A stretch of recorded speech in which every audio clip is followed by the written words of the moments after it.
Assalamualaikum warahmatullahi wabarakatuh. Untuk video kali ini kita akan membahas mengenai klasifikasi dan karakteristik media pembelajaran MI SD.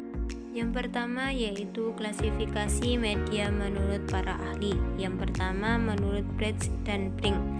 Di sini audio, terus kemudian visual, audiovisual, dan serbaneka, di mana audio ini menekankan pada pendengaran, visual menekankan pada penglihatan, audiovisual menekankan pada keduanya, serta serbaneka disesuaikan dengan potensi suatu daerah, sekolah, atau masyarakat. Yang kedua menurut Omar H. Malik, yaitu ada yang namanya media visual, auditif, kemudian audiovisual, dan dramatisasi. Yang visual menekankan pada penglihatan, audio menekankan pada pendengaran, dan audiovisual menekankan pada keduanya.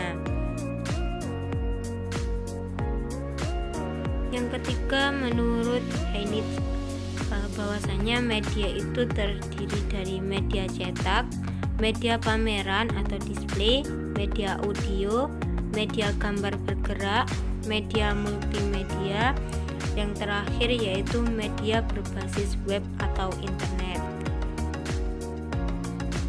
Yang selanjutnya yaitu karakteristik media audio, media visual, dan media audiovisual. Karakteristik media audio yang pertama, keterampilan dalam aspek kecakapan mendengar, penampilan melalui ungkapan perasaan. Terus yang ketiga menampilkan simbol analog dan digit dalam bentuk auditif adalah abstrak. Selanjutnya yaitu karakteristik media visual. Yang pertama mengatasi ruang dan waktu, saluran yang dipakai adalah indera penglihatan. Yang ketiga, pesan disampaikan dalam bentuk simbol-simbol komunikasi virtual, dan yang terakhir mengetahui keterbatasan pengamatan. Untuk yang ketiga yaitu karakteristik media audiovisual. Yang pertama memiliki unsur suara dan gambar menggunakan perangkat keras.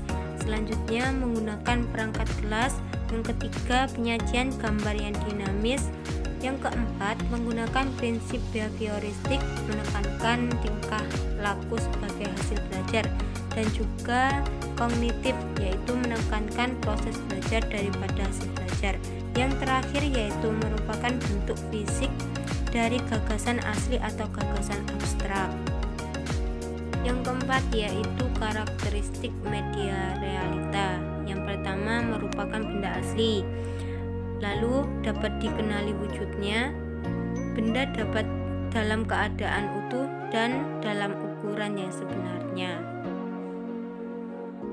Yang selanjutnya yaitu karakteristik media pembelajaran berbasis komputer. Yang pertama efektif sesuai dengan tujuan pembelajaran, menyesuaikan dengan karakteristik siswa. Lalu yang ketiga lebih interaktif dan memberi kemudahan dalam pembelajaran. Yang keempat kebenaran konsep. Yang kelima terkonsep dalam penyampaian materi. Selanjutnya menarik minat dalam belajar. Kemudian petunjuk penggunaan jelas. Yang ketujuh mengacu prinsip desain pembelajaran, dan yang terakhir memfungsikan software.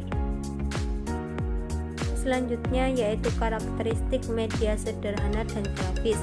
Karakteristiknya ialah yang pertama melibatkan indera penglihatan, relatif murah, relatif sederhana pembuatannya, kemudian mudah ditemui.